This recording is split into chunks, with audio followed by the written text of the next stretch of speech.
dia sampai. Minister. Jadi jurusan saya mau SMC ngasih, jadi mau kena apa tu? Jadi program dari saya. Ekosistem itu juga kolektifnya buat itu, time tu buat itu, itu juga ucapan ni. Mana ucapan nanti jadi jurusan masa anjing bilang ni kerja kono beri bal, ni jenis ni beri program dari saya sampai. Arke, babina DJ program dari saya lebih hoye. Random mana sada ini je randomly, Usman Mosina gor sucin nanggo babina dari cek kono dari. Bahkan ni jangan yang kita video nak koi jadi jurusan saya. I hope lo video nak cuma suman video nak cuma demi arni likan nak kenari jadi jurusan saya asal dibaca. Program di saya ni ekosistem itu juga ucapan mana, kagak ada ucapan ni jadi pola kerja kau lihat ni mana. Jadi gue itu jangan log berusaha langsung jalan nanti discuss nanti. Kau baju gue maju seminar program ini. Ada donor kisah program ini. Bisa gue sama nak kau lo kau baju mana video nak? Oh bagi. Lo kita video haji, lo sama orang kita video haji mana nabi. Lo kau di portman di rumah je bawa sama apa tu? Lo tam di sana. Program dia yang kuda ucapan ini. Program dia itu ucapan ini. Oke. Program dia sampai. Minister. Dan dia minister anda, dari minister anda. Oke. Ni muat. Namaskar, saya Anshul. Oke, dan ni kelas apa lagi? Hai bo. Sobat muna madam saya. Namaskar, itu kali tu. Bisa saya. Namaskar, nama Obi Dewi. Namaskar, nama saya Patusti Dewi. Ni gue mu. Namaskar, nama saya Hidayat Dewi. Gue mu. Nama Bulbul Dewi. Bulbul Dewi. Oke, ni muat. Namaskar, nama saya. Lu sobat bersama sekolah pun ada. Yang naik jalan. Heya, jadi lo mungkin hijau ni orang jadi apa masa kan ya. Pasal yang saya bukan dia sama deh. Mungkin orang dah dengar deh. Bahkan sini lah pasal yang saya buat saya deh. Tapi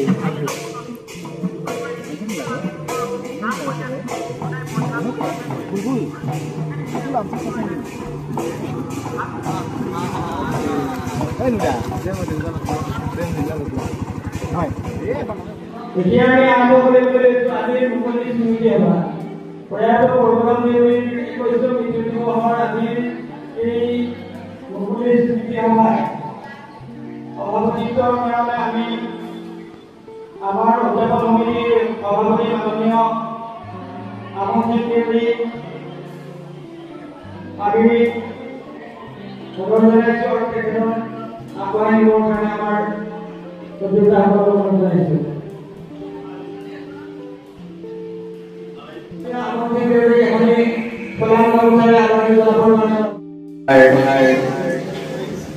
অতি মৰমৰ অতি শ্ৰদ্ধাৰ আমাৰ গোটেই ইয়াৰি সমাজৰ একালৰ অভিভাৱক ৰাজনীতিজ্ঞ পুৰুষ প্ৰয়াত বৰবৰাম দেউৰীৰ 21তম মৃত্যু দিৱসত আজি আমি সমবেত হৈছোহি বৰ দুখৰ কাহিনী দুখৰ কথা যিজন মানুহৰ কাৰণে আমি ক'বলৈ আহিছোঁ সেইটো আমাৰ এজন এই আমাৰ দেউৰী সমাজৰ এজন প্ৰাণ প্ৰতিষ্ঠা নেতা আছিল যিজন মানুহক আমি সদায় গৌৰৱ কৰিবলগীয়া হয় যিজন মানুহক সদায় আমি ভাবিব লগা হয় যিজন মানুহ নহ'লে আমি কিবা কাম কৰিবলৈ গ'লেও আমাৰ কামটো অসম্পূৰ্ণ হয় বা হৈ নুঠে বা আমি কিবা অভাৱ অনুভৱ কৰোঁ এইজন পুৰুষে হ'ল শ্ৰী বৰবৰাম দেউৰী আৰু এতিয়া মই তেখেতৰ বিষয়ে ক'বলৈ যোৱাৰ আগতে মই ব্যতিক্ৰমী বক্তব্য এটা ৰাখিব বিচাৰিছোঁ এইটো মোৰ জীৱনৰ এটা অনুশোচনা আমাৰ অতি স্নেহৰ অভিভাৱক প্ৰেমধৰ বৰাদেৱে আমাক সদায় এটা শিক্ষা দিছিল বৰবৰাম দেউৰীকো শিক্ষা দিছিল আৰু আমাকো শিক্ষা দিছিল এইজন প্ৰেমধৰ বৰাৰ জীৱনৰ কথা ভাবি তেখেতে শিকোৱা ব্যক্তিত্বনী ভাষাখন মই অকণমান আগবঢ়াই দিছোঁ। প্ৰেমৰ পৰা দেৱে আমাক শিকাই দিছিল মেন টু মেন সকলোকে সম্বোধন কৰিবলৈ প্ৰয়োজন নাই। তেখেতে আমাক শিকাই দিছিল এটা গীতাৰ এটা শ্লোক বা মহাভাগৱতৰ এটা শ্লোক গালেই সম্বোধন কৰাটো বুজাব। গতিকে আমাক তেখেতে সেইটো গীতাৰ এটা শ্লোক গাই সভা আৰম্ভ কৰি দিছিল। প্ৰেমৰ বৰা ছাৰ তেখেত জীৱিত এতিয়া আমাতকৈ বহু ডাঙৰ। বৰবৰা দেউৰীয়ে ভাবক আৰু মোৰ বুলি ভাবক। তেখেতে সেইকাৰণে সেই শ্লোকৰ নীতি অনুসৰণ কৰি সেই কথা অনুসৰণ কৰি মই আমাৰ বৰবৰা দেউৰী দেৱৰ প্ৰয়াত বৰবৰা দেউৰী দেৱৰ তেখেতক স্মৰি মই ক'ব বিচাৰিছোঁ এইটোৱেই যে মই মেন টু মেন এনেকৈ সম্বোধন নকৰাকৈও মই সভা চলাই যাম।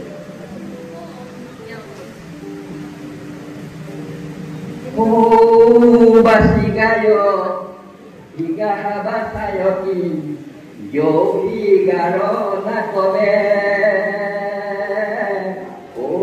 basiyo dagabaya yoki yoda garona kome yoda garona kome আৰু বাকী দিন মই নাগাওঁ পাছত গাম এটা আবেগ আছে। মোৰ জীৱনৰ বন্ধু জীৱনৰ এজন ককাই ভাই মোৰ ক্লাছ 10 বৰবৰা দেউৰী আছিল মোৰ ককাই ভাই আৰু ক্লাছ 10 একেই ক্লাছত 1957 চনত তেখেত এম ই পাছ কৰি পেলাই লখিমপুৰ গভৰ্ণমেণ্ট হাইস্কুলত তেখেতে আৰম্ভ কৰিছিল শিক্ষা।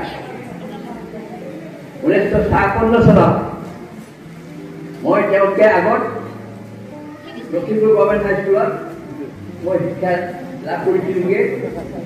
LP স্কুলৰ পৰা গৈ 4th শ্ৰেণী। গতিকে তেখেতৰ লগত অলপ পাৰ্থক্য সিমানেই হ'ল। কিন্তু 56 চনৰ পৰা একাধিক্ৰমে বৰবৰা দেউৰীৰ লগত ক্লাছ 10 হৈ 1959 চনলৈকে উত্তৰ লখিমপুৰ উচ্চ বুনিয়াদ উচ্চ ইংৰাজী বিদ্যালয়ত পঢ়ি আছিলোঁ। আৰু তেখেতৰ সেই কৰ্মখিনিত বহুত ব্যতিক্ৰমী আছিলে। সেইকাৰণে মই তেখেতক কৈছোঁ মই যিকোনো মানুহকে কওঁ মই বৰবৰা দেউৰী মোৰ ক্লাছ 10 নহয়, আমি ক্লাছ 10 4জন আছিলোঁ দেউৰী, নামটো এতিয়া নকওঁ বাৰু। এই 4জনৰ ভিতৰত বৰবদেউৰী মই উল্লেখযোগ্য হ'লোঁ। বাৰু যি কি নহওক মই ক্লাছ 10 আৰু লগতে বেঞ্চ মানে একেটা বেঞ্চতে আমি বহি পেলাই পঢ়িছিলোঁ। বেঞ্চ তাৰপিছত আৰু এটা হ'ল কি বেঞ্চ আমি বৰবদেউৰীৰ লগত তেখেতৰ বিচনাই থাকে, মোৰ বিচনাই থাকে। শুওঁতে খাওঁতে কিবা কৰোঁতেনে সকলো তেওঁৰ লগতে মোৰ পৰামৰ্শ হয়, কথা বতৰা হয়। সেইকাৰণে তেখেতক মই কৈছোঁ তেখেত এজন মোৰ বেষ্ট ফ্ৰেণ্ড। আৰু হ'ল কি আৰু হ'ল এইটোৱেই যে আমি দুজনে মেট্ৰিক দিবলৈ আৰম্ভ কৰাৰ আগতেই এটা বৰ ডাঙৰ পূজা আমাৰ গাত কৰিল বৰবদেউৰী আৰু মূৰৰ ওপৰত। আমি ৰাজনীতি কৰিবলৈ ওলালোঁ। গতিকে তেখেতক মই কৈছোঁ তেখেত মোৰ পলিটিকেল ফ্ৰেণ্ড বৰবদেউৰী। কাৰণ আমি 1959 চনত দুয়োজনে কি কৰিলোঁ, আমাৰ সমাজৰ দুৰ্দশা দেখি, সমাজৰ অৱস্থা দেখি, সমাজৰ লাওলোৱা অৱস্থা দেখি, সাংগঠনিক দিশটো একো নাইকিয়া দেখি দুয়োজনে কৰিলোঁ কি ছাত্ৰ সন্থা।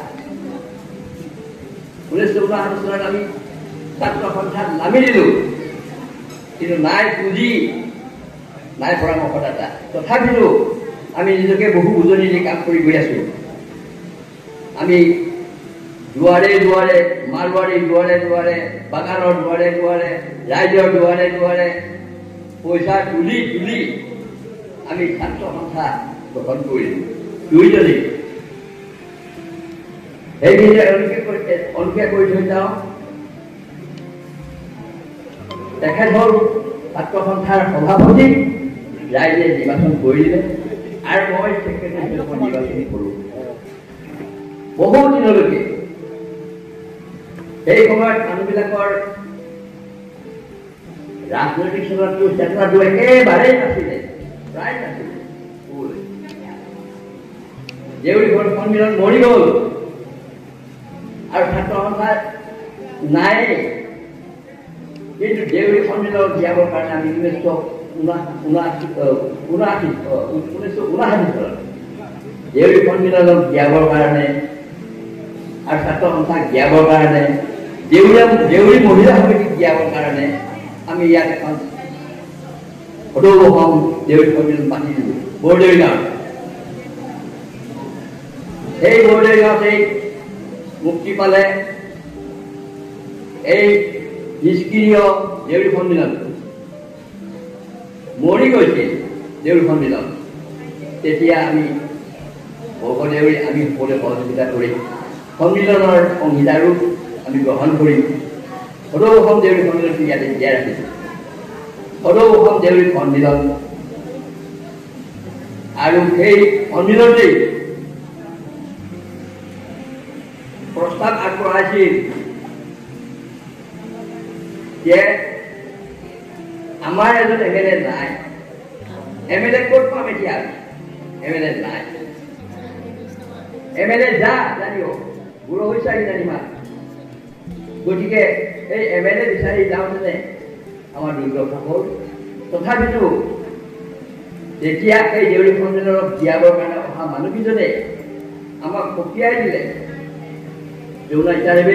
দেউৰী সন্মিলন তাতকে জানিবা MLA স্বৰূপ MLA জানিবা ট্ৰাইবেল এডভাইচাৰী বৰ্ড জনজাতি উপদেষ্টা পৰিষদ গতিকে এই ট্ৰাইবেল এডভাইচাৰী বৰ্ডীয়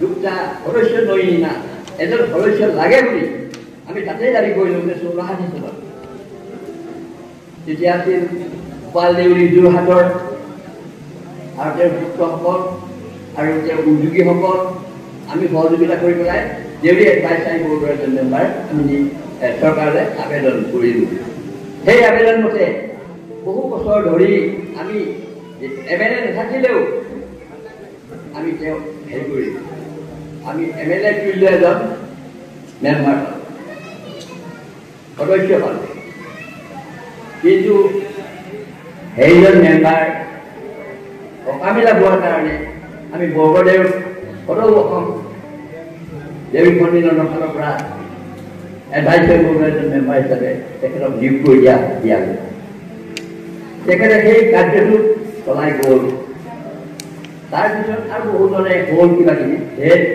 কিন্তু মই সেই বৰগদেউৰ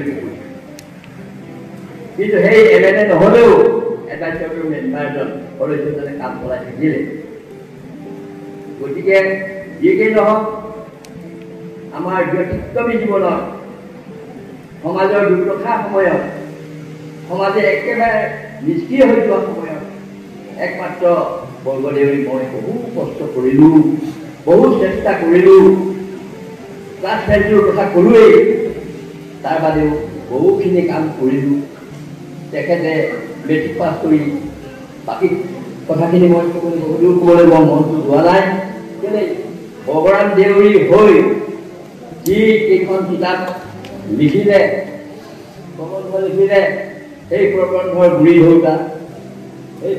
গুৰি ধৰোঁতা ডক্টৰ সৰানন্দ দেউৰী আজি উপস্থিত তেওঁ অহাৰ লগে লগে মই বহুত সাহস পালোঁ বৰ ভাল পালোঁ ডক্টৰ সৰানন্দ দেউৰীয়ে তেখেতে তেওঁৰ জীৱনশৈলীৰ বিষয়ে ভালেমান কথা লিখিলে